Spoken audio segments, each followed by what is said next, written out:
All right, welcome everyone to the ClearAdmit Deferred Enrollment MBA event. I'm Graham. I'm going to be your host today. Just want to give everyone a moment to get logged in and to join us. What I'd love for you to do while we're killing time is go into the chat and send a message to everyone, not just to the panelists, that just indicates where you're joining us from. Maybe indicate city and maybe undergrad institution would be great, just so we can get a feel for where everyone is, whether it's morning or evening, depending on your time zone around the world and stuff. So please let us know where you're joining us from today. And we will get started in just a minute. We have a great panel today. I'm super excited to get rolling. So I see DC and Georgetown has just popped up. So yeah, just feel free to, wow, Hong Kong University of Science and Technology. Wow, now I can't keep up. All right, so there are too many. Cambridge in the UK. There you go. Thanks everyone for sharing this. It's always fun to see where people are. I do notice some of you are pretty far east, so thanks for being with us at night. And obviously those of you in California, I appreciate you making time in the morning. So let's get started because we have a lot to cover and we have just such a fantastic panel of schools. And I'm just really excited to hear from them and have you stop hearing from me. So I'm your moderator today. I'm Graham, the co-founder of ClearAdmit. I'm going to try to stay out of the way and just ask questions so that we can hear from our panelists who I would like to introduce. So we'll go one by one and just introduce everyone really quickly. First up, we have Nicole Chen. She's the Director of Student Recruitment and Admissions over at Chicago Booth. Hi, Nicole. Thanks for joining us. Hi, thanks for having me. It's a pleasure.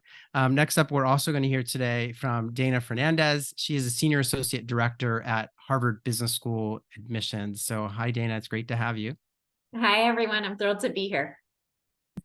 We're also going to hear from Jake Kohler, who is a director for the Moelis Advanced Access Program at Wharton. Hi, Jake. Hey, Graham. Great to be with you all. And we've also got Valeria Wiens, who is an associate director for evaluation at Stanford Graduate School of Business. Hi, Valeria. Hi, Graham. Thank you so much for hosting. And hi, everyone. Yeah, it's great to have you as well. And then last but not least, we have Whitney Kessner, who is managing director of full-time MBA admissions over at the University of Virginia's Darden School of Business. Hey, Whitney. Hey, Graham. Greetings from Charlottesville. Yeah, welcome. All right, so let's dive in because I know everyone is here to learn all about deferred enrollment. So what I've done is that we've got a set of questions and I'm going to just dish them off to each of you. We'll go through. So the first question I wanted to ask Nicole at Chicago Booth, if you could sort of try to tackle this one. It's like, what are the benefits to the student when it comes to applying deferred enrollment versus going through the traditional MBA application process, 2 to 5 years from now when someone's, already been out in the workforce? Yeah, absolutely. And I think it's really exciting that these deferred MBA programs are, kind of gaining more popularity and are more schools are having them, because I do think there are really mostly only benefits in terms of for students to be able to apply to these earlier on in their career, earlier on in terms of thinking about their applications and what they want to do for the next 2-5+ years. So I think one of the big benefits of applying early to a deferred enrollment program is really the security that you're going to have. If you apply to one of these programs, you're admitted, you have that admission then in your back pocket as you're going off into your career, and just having that knowledge that you have already gained admission. Maybe you can get all the application process, all that studying for a test, getting those letters of recommendation all out of the way while you're already kind of in school mode and you're already thinking about it, and then again having kind of that admission in your back pocket so then you can really focus on other things over the next 2 to 5 years while you're in your deferral period. So that also gives, I think, a little bit of freedom as well, to be able to focus on your career, be able to focus on extracurricular opportunities, other things that you're passionate about, and not have to worry about 2 to 5 years down the road having to suddenly think about filling out an application to an MBA program. And I think another benefit is, for a lot of the schools, there might be chances to start joining the community and getting to know more about the school, even while you're in your deferral period. So again, just giving you a little bit of a head start in terms of your career progression, if you are fairly sure that an MBA is going to be part of that. I think the biggest difference, right? You are applying earlier, so you will have a little bit less work experience, maybe a little less clarity of what your goals are. But if you're fairly certain that MBA is something that you want to do in the future, mostly, again, benefits being able to apply for deferred enrollment versus obviously doing it in 2 to 5 years where you're a little bit further in your career. You might have a better and more clear idea of how an MBA is going to help you reach the next step. Those are some, I think, of the differences as you're considering whether to apply now or wait a little bit.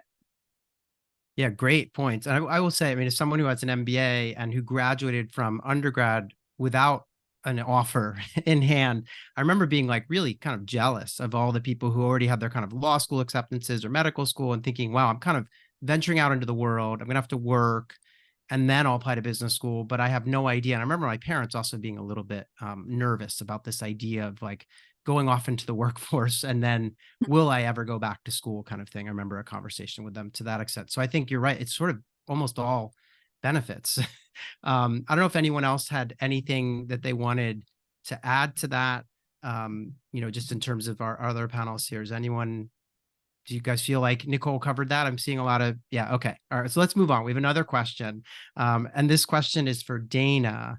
And it's pretty open-ended, but I think it's something that's on everyone's mind when it's pretty simple. It's like, what are you looking for? And what are the characteristics of these, of a competitive deferred enrollment MBA applicant? So yeah, Dana over at HBS 2+2. Can you tell us a little bit of how you think of this? Yeah, and this is a kind of a tough question to answer because the first point I want to make is that evaluation criteria and the application process do differ by school. So ultimately, you need to do the homework, the research on what individual schools or individual deferred admissions programs are not only looking for, but how you go about applying. So I think for most schools, the admissions process itself might differ slightly for college applicants with respect to requirements. For instance, HBS has a lower application fee for our deferred applicants for our college students.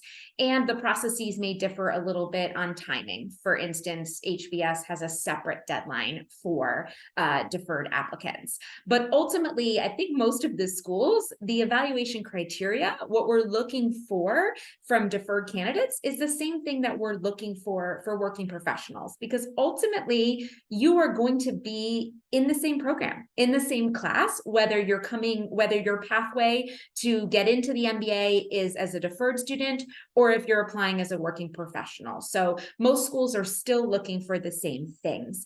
At HBS, that means we're looking at habit of leadership, analytical abilities and appetite, and also what we call engaged community citizenship. I think largely schools are looking at a combination of both your track record, what you've done, what you've accomplished, as well as your future potential. The admissions teams do have fewer data points to look at when you're applying as a college student. So you do want to make sure that you're putting your best foot forward in all aspects of the application. The good news is you're in the same boat as all the other deferred applicants. So no one is going to have full-time work experience. So you're being evaluated and reviewed with other people who are in similar positions. What we aren't looking for, and this might shred into the next question, so I'll just give one headline, is what we aren't looking for is a clear picture of exactly what you want to do post MBA, or even exactly what you're going to do once you graduate from undergrad. So you don't need to have a job locked down. You don't need to have a laminated plan of what you want to do 5-10 years from now. So I just wanted to bring that up as something that we are not evaluating you on and we're not looking for. Yeah, that's an excellent point too. I think I'll be curious to hear from your colleagues here on the panel if there are any differences there that anyone wants to voice. But I would also add just that I think you said it really well, that you're looking for the same things that you would look for in a kind of traditional MBA applicant. It just that for me, at least, and please correct me if I'm wrong, but for me, it feels like you might need to use different, there might be different ways that you're getting at some of those things. So you don't have full-time work experience to assess someone's leadership experience, but you might be able to look elsewhere. And I'm sure we'll get into that as we talk further. But is anyone, just maybe nod if you want to add to Dana's response about what you're looking for, if there's anything that's a little different. All right, so I guess we'll just keep moving. Jake, you're on the hot seat now. We have a question for you. So Jake at Wharton wanted to know, when it comes to post-college, like pre-MBA work experience, are there requirements about the function or the industry that deferred enrollment admits go to work in? And, is there a time frame? I know we often hear 2 to 5 years. Is there anything strict there? And also, I think Dana just kind of helped shed some light on this, but do they need to know like what they're going to do necessarily or have that job lined up before they apply? Yeah, great set of questions, and I'll try to get through these, in the form or in the order in which they are presented. So as far as when it comes to the full-time work that you do and any requirements that may or may not exist, I will always start with the schools that you enroll in. Make sure you understand their policies. But my understanding, and having worked with the really fantastic colleagues who are on this panel alongside me, there aren't specific requirements about the function or industry in which you go. We see people across our programs in basically any industry you can think of. And many of you are probably thinking, traditional, quote unquote, traditional industries or functions, the consulting and or various finance and alternative finance spaces. But we have marketers. I'm sure we each have various examples of like people who are really unique positions, folks who are in art curation and finding ways to disrupt that industry, people who are entrepreneurs of their own. The one fundamental guideline that all of us will share is that you're obtaining full-time quality work experience during that deferment period. So it's not a time to take sabbatical or not a time to take on like broad travels because you have this acceptance. You need to have that work experience, not only because we're asking of it, but because once you're in the MBA program, that's the experience that you're going to present in the classroom. And that's what's going to help you get your post MBA roles, along with the support of our team. So only requirement, and I would welcome any addition from my colleagues, but only requirement is quality full-time work experience during that duration between admission and matriculation. As far as how long you should plan to work, understanding the rules, there's a good number of schools that specify 2 to 4 years is the deferment window. There are some schools, and we have a mix on this panel, 2 to 4 versus 2 to 5. But overwhelmingly, my understanding is some 80+% of the individuals who are involved in any of these programs end up matriculating with either 3 or 4 years experience. And it depends ultimately on your experience, the work that you have had, what you have accumulated, what's occurring in your current professional outlook, and what you know right now, what you think you know right now in this process doesn't need to be the same a year from now or 2 years from now. I'm right now in touch with a lot of the members of our community who are in the process of determining if they're going to matriculate into the MBA for next year. And some individuals are sharing how just in the past 2 months, an opportunity has come up that they otherwise didn't expect. And I think it's good to have a plan. It's good to have a sense of what's coming in the future. But the reality is like, there will be more doors that open to you in the time afterward, especially if you're one of the members who is so motivated and so dedicated and has such promise to grow and develop in this spaces. Doors are just going to keep opening as you spend time. So you don't need to have the full plan determined right now. You should plan to work for the allotted time that the school shares, 2 to 4, 2 to 5 years.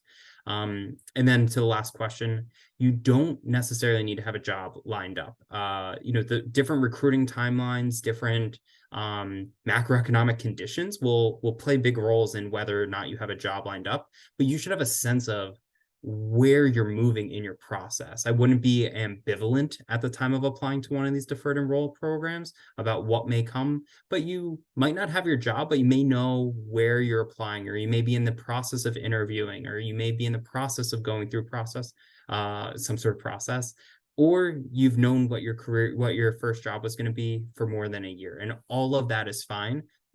As long as you're starting within, reasonable time. Typically, by that summer, the fall that follows, you're in good shape. Okay, excellent. Yeah, I think that is a real area of concern that I hear over and over again. Something there for some reason seems to be a little bit of a preconceived notion that like, oh, I have to know where I'm going post college, which is not true. As you say, a lot of people are still recruiting, or they, and it sounds like it's perfectly fine in your application materials to talk about what you're hoping to do. You're hoping to work in marketing, or you're applying to these companies and you're just, you don't have an answer yet, which is totally acceptable. Let's talk with Valeria at Stanford about this next question.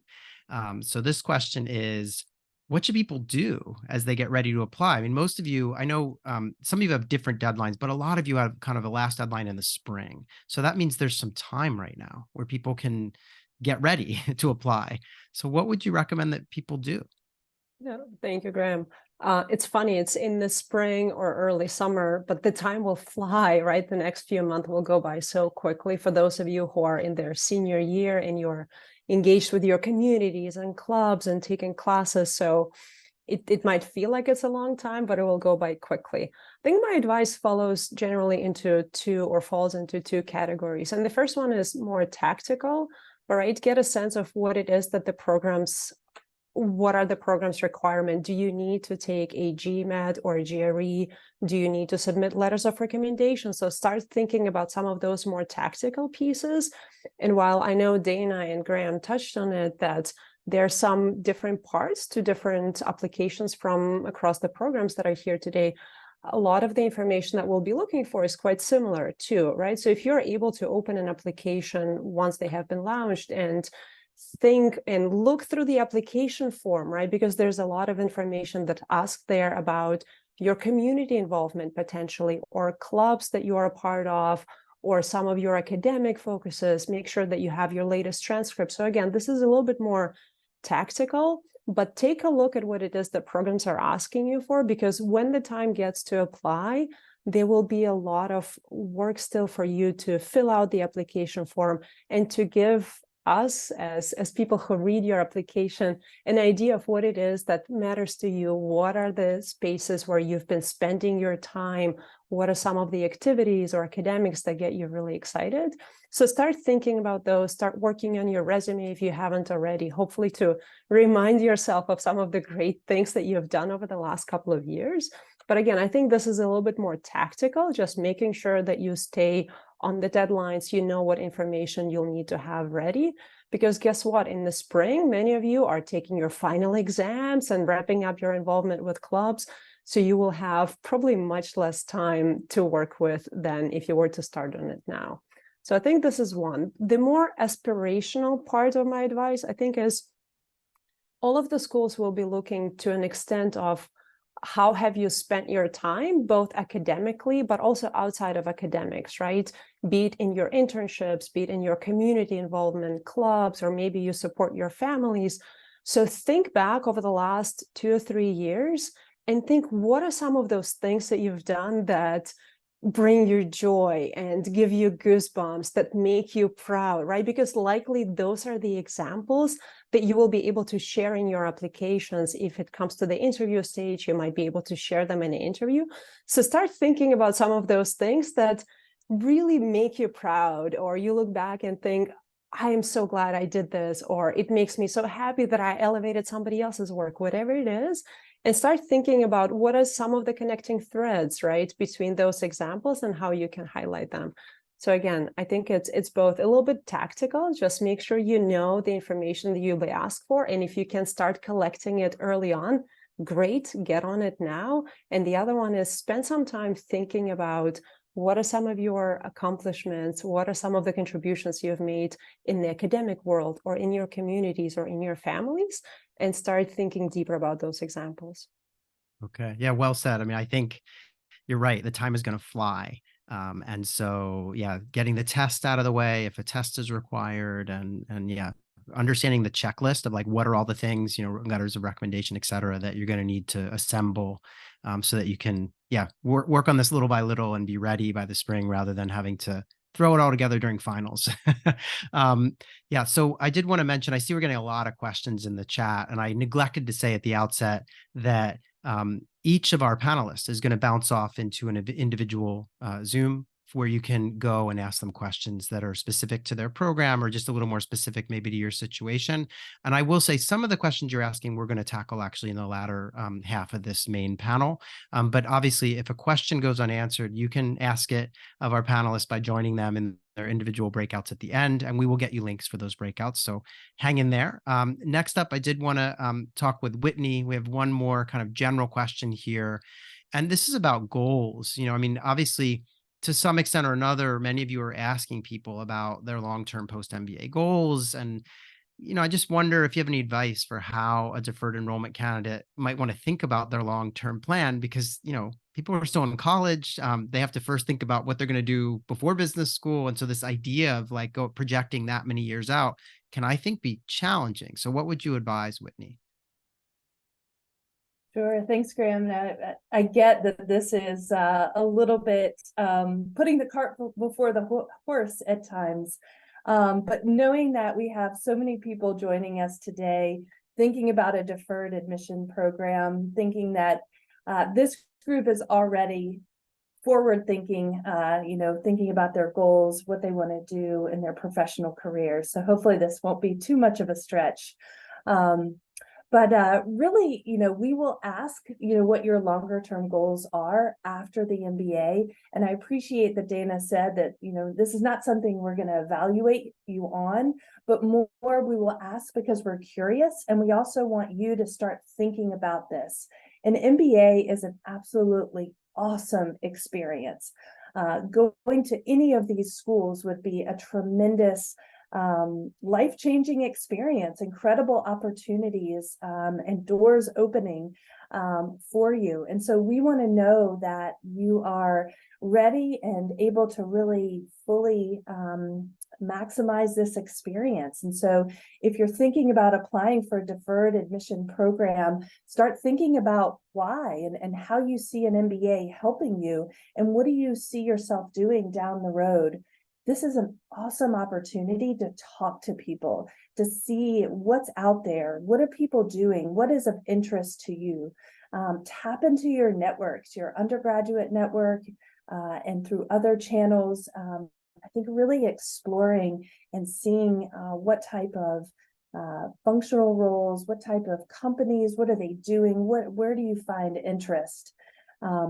Maybe a more sort of tactical way of doing that as well is looking at the companies that you admire and you may like to work for in the future, looking at job descriptions and seeing what skills they are that they're looking for, what types of roles really require or prefer an MBA. And that may give you a sense for just sort of skills and experiences that would be helpful to you as you're thinking about your career sort of in that 5 years and beyond down the road. But rather than seeing this as sort of overwhelming, I hope that you all see this as just an exciting opportunity to imagine and to explore and to see what's out there. And so don't limit yourself, but rather, just think what is possible.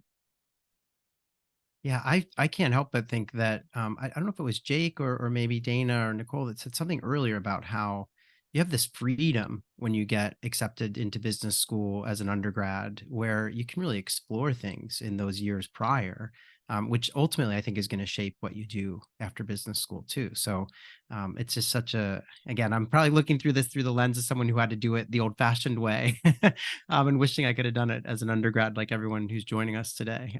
But in any event, let's move on. We have this kind of lightning section now that I wanted to get into, which is just to give each of you a chance to kind of go over some of the ground rules for your program and to share any highlights and stuff. So, and I feel like that might actually help get at some of the questions we've been seeing in the chat too.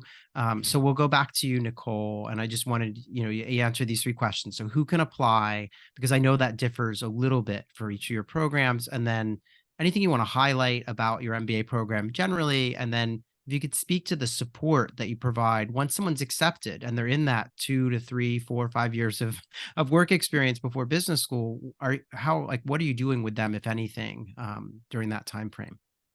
Yeah, sounds good. So for our Chicago Booth Scholars Program, which is our deferred MBA program, those that are eligible to apply are anyone in their final year of their undergraduate study, or, we have the exact dates on the website, or is, completing within, even if you graduate a little bit early, anyone in their final year of undergraduate study, anyone in a joint undergrad master's degree program, so they're in the master's portion and graduating, or anyone who is enrolled in a master's degree that they went to directly from directly after their undergraduate degree without full-time work experience in between.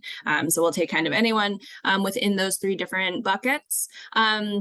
In my opinion, I think a great highlight of the Chicago Booth experience in general is truly the flexibility of our MBA program. Our program gives a ton of flexibility to students to really craft their experience in a way that they feel is right for them and that will help them reach their academic and learning goals, as well as their career and professional and personal development. So that's flexibility that we provide through the curriculum and how students are able to select their different classes, how they choose to create community with other students based on their interests, and just a lot of different ways that we really allow students, in some ways we say, to choose their own adventure. And so a lot of flexibility there that I think is a huge benefit to students. And so for students in the Booth Scholars Program during that period of deferral, we have dedicated staff from the admissions team who continue to work with these students year over year while they're in their deferral period. We also have community amongst all the Booth Scholars in their deferral period to connect them, create a sense of cohort and community in those few years while you're awaiting to start your MBA program. And so there's some support and additional opportunities through different program speaker series. We host a couple of professional development sessions, things to continue to keep you engaged with Booth as a member of the community, even if you haven't formally started, as well as stay connected with one another as you start your professional career. Excellent. Okay, so it sounds like there's a lot going on even while they're in that deferral period, which is terrific. Such great support to have. Let's hear from Dana. How about you? Like, so who can apply? Is there something you want to highlight, et cetera? Let's hear it. Yeah, thanks, Graham.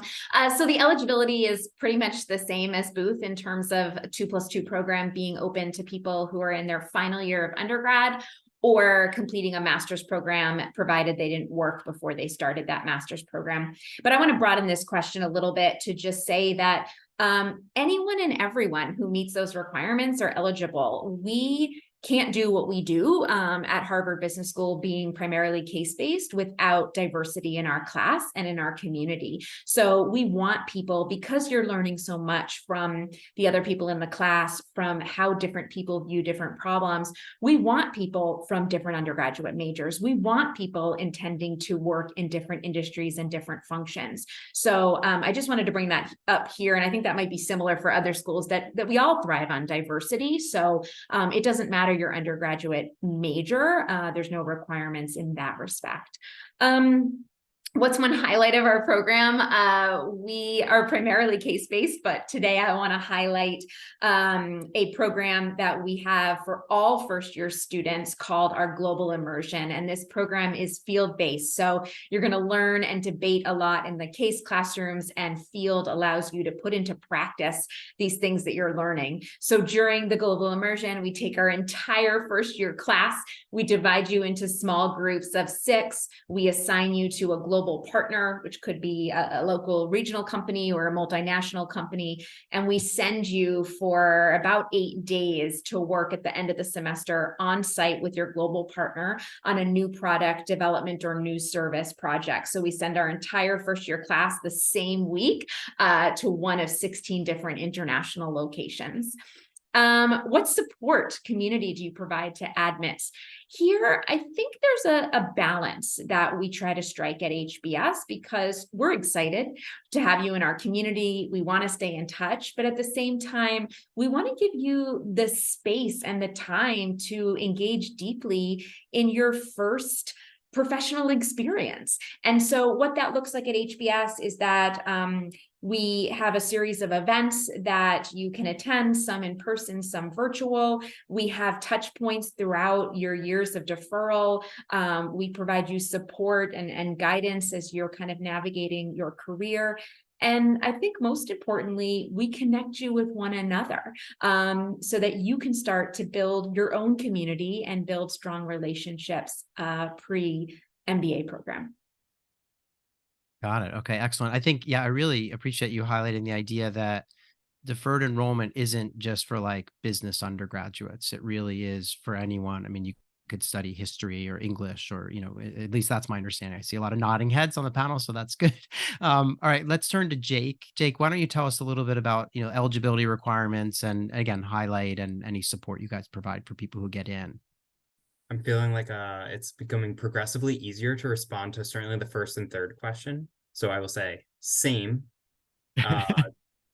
Second one, so there's lots of things. What's coming to my mind right now is the way, the first weeks on campus as part of the Wharton MBA in our preterm. But really what I want to highlight, in those 3 weeks as you're reacclimating to the academic and richness of like the professional and cultural environment of Wharton before the term really begins.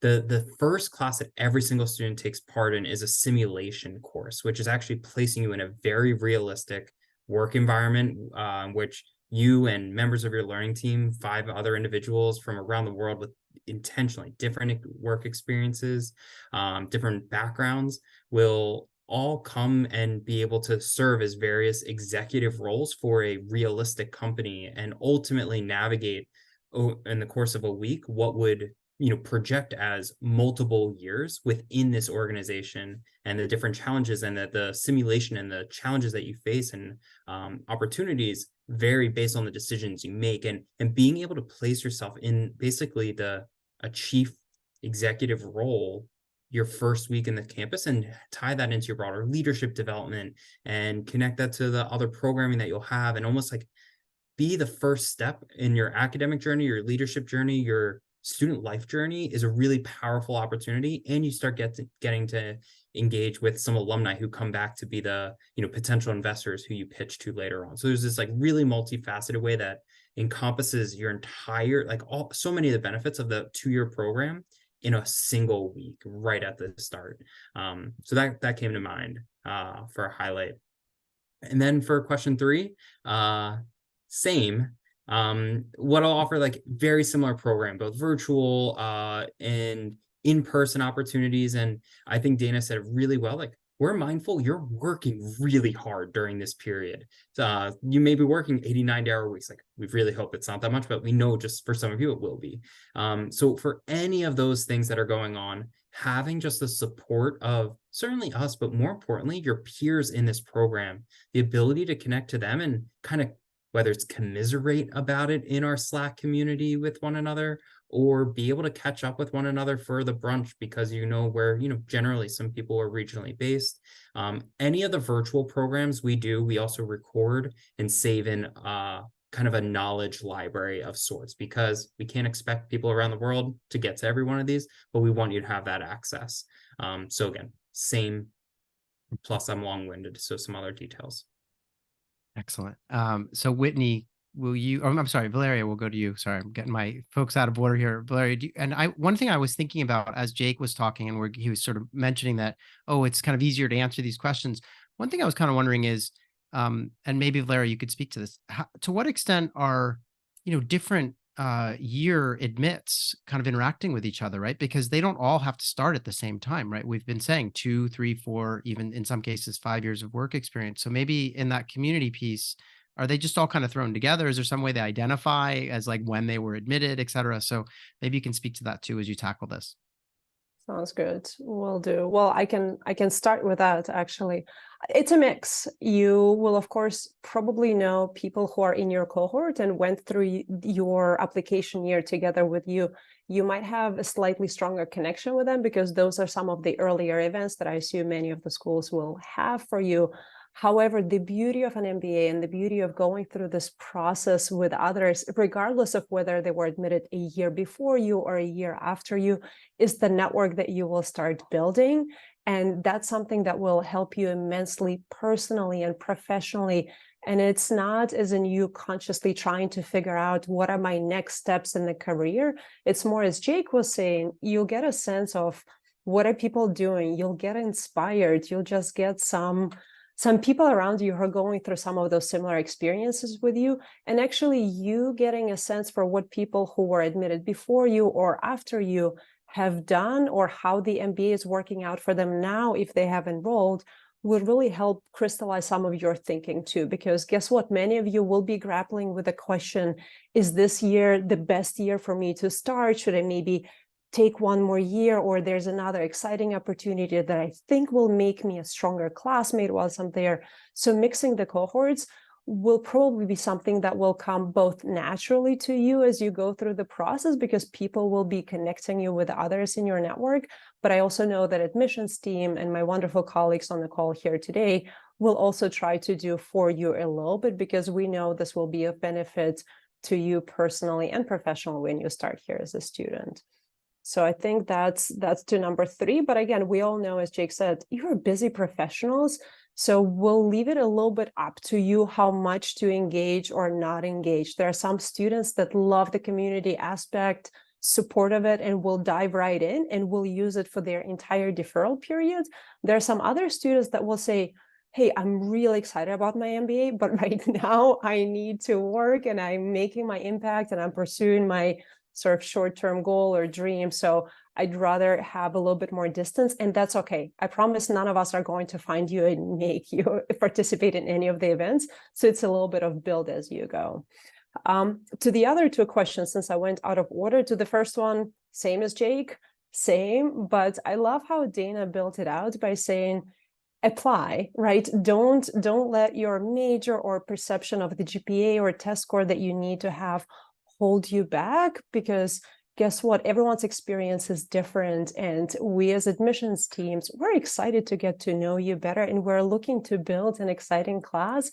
So shoot your shot. But one thing I'm hearing, especially from college seniors, is a little bit of a concern that if I apply now and I don't get in, will it make it harder for me to be admitted in the future? So do schools view my reapplication negatively? And I just want to put it out there now. We're all wishing you luck. I hope you all get into the schools that you want to get into. But if it doesn't work out this time around, nobody will hold it against you that you were potentially denied or waitlisted. Yes, we're people reading your applications. We know how much work goes into the process, and you're putting yourself out there on the line. You're being vulnerable.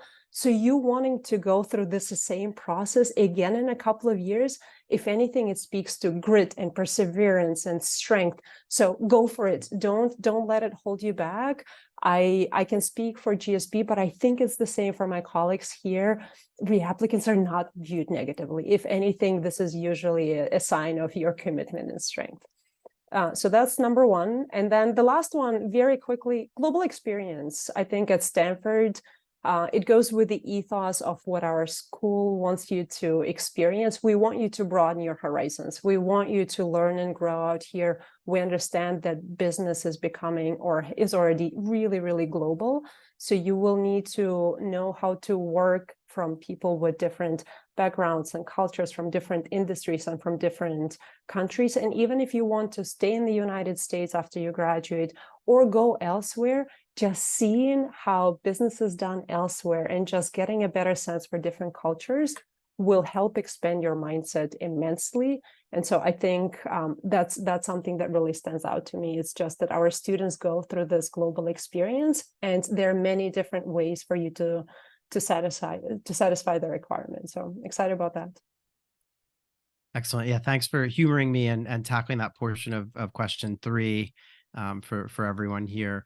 I think you also really highlight an important feature of business school admissions in general, which is the willingness to look at candidates as reapplicants. And as you say, in many cases, it should be a sign of grit and determination. So let's turn to Whitney.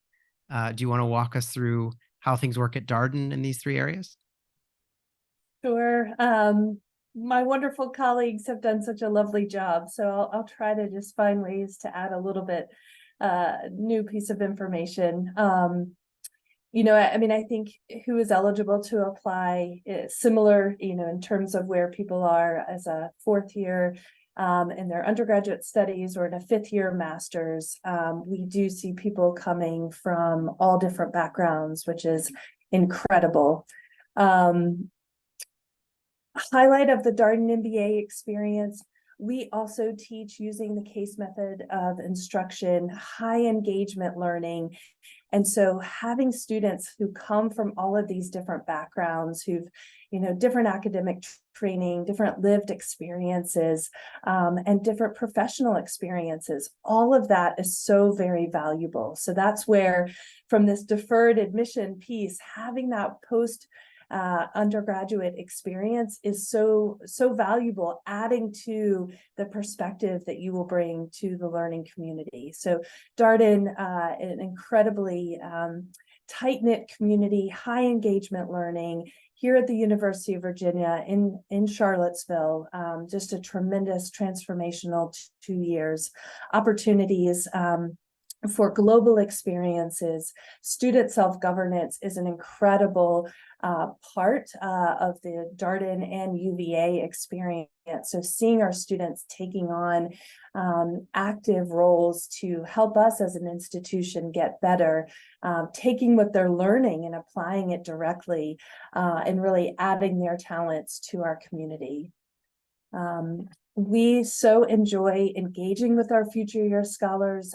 We also have designated team members, both from admissions as well as career, because we know that that career piece is often some of the biggest questions that our deferred admission candidates have.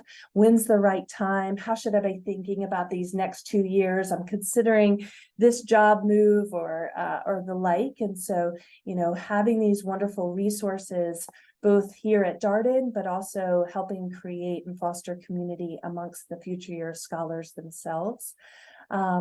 We have had some in-person events this fall with prospective students and alumni, and we invite our future year scholars, and it's super fun because they are already a part of the community. So to see them engage with the alumni, to see them engage with each other is really neat. And then just lastly, as we where we see the future years finding community is oftentimes once they matriculate, because we offer a fair amount of flexibility as to how quickly they matriculate after they apply. And so we have found that once they start at Darden, we intentionally bring them together and give them opportunities to build a community within a community within the Darden class. And then have found our current future year scholars are super helpful and participate in a lot of our virtual programming with prospective and admitted future years, just to share their experience, somebody who's gone through it. So it's sort of that paying it forward and being a great resource from the students themselves. Got it. Excellent. So, yeah, I'm sure everyone tuned in is now very excited about all the different supports that you all provide. And and obviously the eligibility requirements seem very straightforward and consistent across the board too. So that's great. We did have a handful of questions that I wanted to try to get through that were submitted by folks who signed up to join us today in advance. So we'll go back to you, Nicole, over at Chicago booth. So this person's talking about how they, they're college senior, they don't have full-time work experience other than internships. And they're just wondering, how do they relay their story and that, those sort of, I guess, shorter experiences in their essays and interviews, given that, sometimes it's hard in an internship to have like a massive impact or a giant, kind of leadership experience. So what would you say to this person? Yeah, absolutely. So I mean, yes, work experience is important once you start the MBA, to be able to contribute to the classroom, everything. And yes, an MBA in a lot of ways for a lot of people is a catalyst in their career. But I also want to say, you are not only your work experience. That is not the only part of your story. That's not the only thing that we're interested in admissions. And as was said by some of my colleagues, I think we're all very interested in bringing together an exciting, diverse, passionate class every year that incorporates people with all different sets of backgrounds and experiences. So I wouldn't discount, as you're thinking about your story, thinking about your life experiences, thinking about your passions, your interests, your hobbies. All of that makes up who you are as an individual and likely has changed the trajectory of, how you've ended up at this point here, wherever you are at school, wherever you are in thinking about your career, wherever you are just in life. I think all of that plays a role. So when you're thinking even about your story for an MBA, likely a lot of that is helping drive your interest in what you want to do moving forward. So yes, it's true, as you're talking about some of your work experiences, some of the stories, right? Maybe you don't have the most robust stories from your internships, but granted, I bet you still have some examples of, ways that you made an impact or still collaborated with others, took initiative, things like that, traits that we want to see. But I think when you are writing essays for your application, or even when you're talking in interviews, thinking about all the other experiences you've had, stories that you can bring out of those that, again, highlight who you are as a person, not just someone, a working professional, because we really truly are interested in admitting whole people, not just certain people in certain pathways. So don't discount any of that is what I would say. Okay, excellent advice. Let's turn to Dana for our next question, which someone submitted, which is it's about the GPA. You know, they're thinking that their GPA is not great, that they think they can get it up to 3.5, and they're wondering, like, do they need to ace their GMAT and everything else in order to be able to get in with a 3.5? And I think, you know, stepping back from that, like, is there any difference in the way that you're assessing these younger candidates? And I know we spoke to this a little bit earlier, but if you could comment on this, that would be great. Yeah, I want to start with a resounding absolutely. There is always a chance, and you really shouldn't self-select out of the process. I think all of us on this call take a holistic approach to our application. So what that means is we are not looking at any one specific component. We're looking at all of the different elements of your application together to get an understanding of who you are as a person and how you kind of stand on the different evaluation criteria that we're looking at. I think most people who are applying are insecure with some aspect of their application. So I see this question all the time, and I see versions of it as well. What about my test scores? So big picture, don't self-select out, and know that we take a holistic approach. Now, specifically for someone who's worried about the GPA, I guess I want to highlight here that our teams are looking at much more than just that overall number at the bottom of your transcript. We are looking at how you challenged yourself over the course of the 3, 4, 5 years. We're looking at the rigor of the program you went to, the rigor of your major.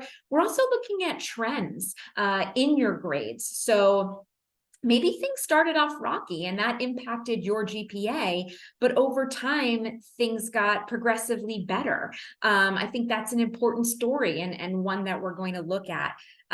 For low test scores, again, it's just one data point, and know for the test scores that we're looking at more than just that overall number. We're looking at how you did in the individual sections of the test. I think the other thing to note here is that most of our applications allow you some space to clarify, to share additional information.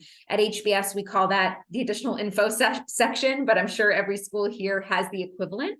If there's any part of your application that requires a little bit more context or explanation, don't hesitate to let us know. And I think this particularly comes into play with transcripts.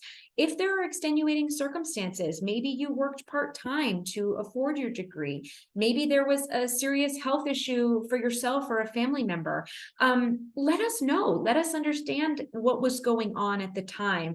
And sometimes I see, and I think this is very valid, people saying, yeah, you know what? I started undergrad when I was 17, 18 years old, and I didn't care about my grades as much as I do now. So that is all fair and good information for us to have.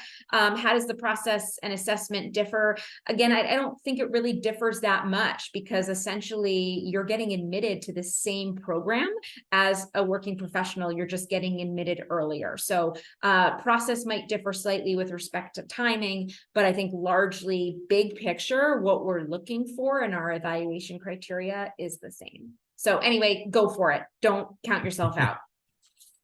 All right, well said. I think, you know, one of the things you're underlining, which I love about MBA admissions, is that it can't be reduced to a set of simple statistics. You know, it really is this kind of very complex thing where a GPA is not just a number. It's what you studied, where you studied, et cetera, that trajectory, things that may have happened along the way. So thanks for encouraging everyone on that front, because I really think it's dangerous to reduce things to just averages, et cetera. Jake, we have a question for you. So this is someone who's saying, you know, again, they're going to be applying with limited work experience, just internships and such. And so they're thinking that maybe extracurricular activities or, you know, on campus activities, et cetera, may hold more weight than they would for a traditional candidate. And so in light of this, are there specific activities or leadership positions that stand out more? Yeah. This is a really great question. And I think where I want to start, like the theme in a lot of these, like you all put a lot of pressure on yourself, especially to be things that we're not even allowing you to be. Like we're not allowing you to be a full-time professional, and like you're trying to make up for this thing that fundamentally is impossible. Like know that we, as everybody's been trained, this holistic review, we're contextualizing where you are at only relative to what you can do. And I just want fundamentally that to be the foundation to which anything else I say. But to get to the question, I'm going to hone in on the extracurricular or the involvements that you have. There aren't specific activities, specific leader positions that are better or worse. I actually want to kind of like break down into what are the characteristics that ultimately can demonstrate or project leadership in the future. And, you know, to oversimplify, like 3 of them could be grit and resilience, connectedness and belongingness, and then just broader impact. And instead of focusing on what is the activity or what is the position, that actually doesn't matter all that much to me, because, you know, my biases may like certain things because I did them, but that doesn't make you better, and you can't predict what I liked or what I did or what somebody else did around us. A lot of us, and you know, different applications, it'll manifest differently. But I think in addition to the names of activities, names of roles, you may have opportunities to share a description of some of the things you did, whether on the application, on your resume, or in an additional information section. And what we're trying to glean is, what was the impact you made on the people and spaces around you when you had time and availability to do so with everything else you had? So whether that means that you were a work study student, you know, if you're at a US school and you had a work study job and you had to work 15 hours a week in the library, like that's real. That's a lot of time you had to dedicate that could not go to some other club or involvement. And that's real. And there's ways of sharing, again, grit, resilience, belongingness, connectedness, that are the fundamental building blocks to being great leaders. And we want to learn, and through the descriptions, through the additional information, through just the context of these all these other pieces of what were the responsibilities and engagements you had outside of classroom that were part of your experience and that you care a lot about. And you don't need to worry about standing out as much as that, as just demonstrating that you are building these really integral parts to being a future leader and to having this promise for the future, if that makes sense. No, that makes a lot of sense to me. I think I'm glad that someone asked this question and that you were able to respond, because I think, yeah, you're just underlining the fact that it's not what it's not the activity or the specific activity, it's what you're kind of bringing to it, et cetera. So appreciate you shedding light on that. I do want to remind everyone, we're coming up to the top of the hour, and at the top of the hour, each of our panelists is going to break off into an individual Zoom room where they will take any specific questions you have about their program or anything you didn't get to tackle here today. So stay tuned. We will get you links for that. I do want to get to our last couple of questions here. So we're going to turn to Valeria. We have a question about GMAT versus GRE. So someone wants to know, you know, they're a junior, they're thinking of applying to deferred enrollment as a senior. Is there one test or the other that they should be focusing on? Great question. No preference whatsoever. I will tell you this. We all of us in this room know how much time and effort goes into preparing for these tests, taking the test. It takes money to take them too. It's not an inexpensive endeavor. And we really don't have a preference for one or the other. What we want you to do is get a sense for which test is not easier for you, but where can you do better, right? Which one comes a little bit more naturally? Where do you feel a little bit more joy in answering the questions, and where can you do well? And just go with that test. Don't think that we have a strong preference for one over the other. We don't. We have a preference for the test where you can take it without killing yourself over it, get a decent score where you feel that it's reflective of your academic aptitude. So really don't sweat too much over it. In terms of what you should do to prepare, well, some of it is, if it's test specific, whatever it is, the test specific prep, maybe take a couple of tests just at home on your own to figure out which one is a little bit easier for you and just go with that one. Where do you score higher on practice tests? In terms of general preparation, give yourself permission to relax a little bit. And I'm realizing we're talking to a room most likely full of college seniors who are in November of the year thinking about applying in the spring. So we know you're high achievers that are charging and going for it. At the same time, as Jake was talking about activities or work, give yourself permission to do things that give you joy, that let you shine, that let you have others shine too, and go for those. You don't need to be a member of 5 clubs or have won a Nobel Prize to get into a program. It can be 1 or 2 activities that are just deeply meaningful to you, and go with those, because an MBA application is one thing. Your junior and senior year experiences of college is another thing. You will never get to repeat them again. So again, go with things that both bring you joy and where you can step up as a leader, and be it in work or extracurriculars or in classes. Yeah, great point. So we should have done a little poll to see if, what percentage of folks joining us are juniors versus, say, seniors. But yeah, clearly, if you're a junior, you have a lot of time to kind of get these things, get your ducks in a row and take your tests, et cetera. So let's move on. We have one more question, and this one's for Whitney at Darden. And this is just an interesting one. It's about whether or not deferred MBA admits could pursue a part-time degree or take classes while they're working during that deferral period. So could they sort of do both things? Where do you stand on that? Thank you, Graham. And I'm wondering if this question may be sort of school specific. So I will kind of answer from my frame at Darden, and welcome my colleagues to weigh in. For our deferred admission program, it is to our full-time MBA. While we do have working professional programs, a part-time and an executive format, we haven't seen any sort of strong interest from our future year scholars to pursue that, although we would certainly entertain it. But at the time of applying through the future year scholars program, our understanding is that it would be for our full-time MBA. So that's sort of the expectation, if you will. Now, recognizing that maybe perhaps the question is also asking if someone was going to pursue another part-time degree. We've seen and we do see our direct as well as our future year scholars, maybe they've earned another master's, so perhaps a master's in engineering, while they're working and the like. And so that could be feasible, could be a possible pathway. In terms of taking classes, we do see that our future year scholars are continuing to think about how do they skill up, how do they prepare themselves for the next step in their career. And obviously the MBA is a big piece of that, but it may mean taking additional coursework to complement an MBA coursework. Maybe if there's interest in working in tech, and maybe it's taking programming language or a more specific technical skill set that they may be looking towards. We here at Darden, students need to be enrolled at Darden or in a graduate program to take classes here. So would not be an option as a future year scholar, a deferred admission candidate, to begin to take classes at Darden prior to matriculating. So any additional coursework would need to be pursued elsewhere.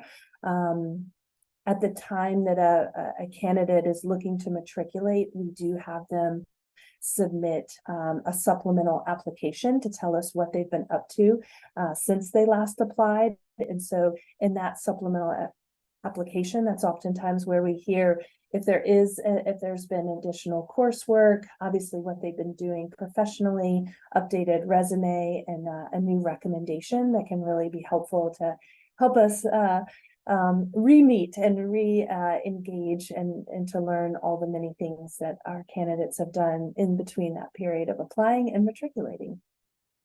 Yeah, and actually, Whitney, you're making a really good point, which is that I suspect that each school may have its own kind of set of policies on this, whether it's access to part-time coursework when you're deferred at the institution you plan to attend, or whether there's a policy around, no, you can't pursue like a part-time master's degree while you're waiting to come to the MBA program. So yeah, maybe we save that for the individual breakouts, because I know we're at the top of the hour. So if anyone has questions on that, you can obviously join Nicole, Valeria, Whitney, Jake, or Dana in their breakout rooms and ask them if that's of interest to you. I will say in past panels that we've done, there has seemed to be some coalescence around the idea that you're not really intended to go off and do another degree during the deferral period. Like, you're meant to really be working, and that's supposed to be the primary focus. But, you know, courses here or there, I don't know, maybe each school probably has their own take on that. What I want to do at this point is thank our panelists for taking part. We're going to send them off so that they can get set up in their own Zoom rooms. We have their application deadlines here. You can see for Stanford, there are some earlier dates available. We kind of went with the spring dates here, but in any event, I did want to sincerely thank Nicole, Jake, Dana, Whitney, and Valeria for making time to join us today. And we're going to send you off to get set up in your Zooms, and then we'll give everyone the link. So thank you so much, guys, for making time. All right, so candidates, stay here for just a minute. We just wanted to make sure that our panelists had a moment to get set up before we send you off into the room. So what's going to happen is you're going to get an email with links to each of the breakout rooms. And you want to hang on to that email, because you can go from one room to the other, but you can't be in multiple rooms at the same time. So I did want to, we'll get those out to you shortly. We'll probably put them in the chat here. We'll give you a link in the chat that takes you to a web page that has all of the relevant information. In the meantime, I did want to mention that if you haven't registered at clearedmit.com, which by the way is free, you should, because it's going to give you access to a whole bunch of great free resources.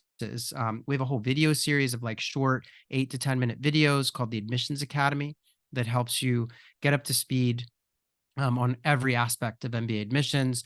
We have a data dashboard where you can look at historical admissions outcomes. We have a monthly webinar series where you can just come and ask questions about your applications. And then we also have a set of publications on the site, some of which are free. I know I see my colleagues kind of erasing something, because we used to have a lot of paid publications, but now when you register for ClearedMit Plus, you basically get access to almost all of our pubs for free.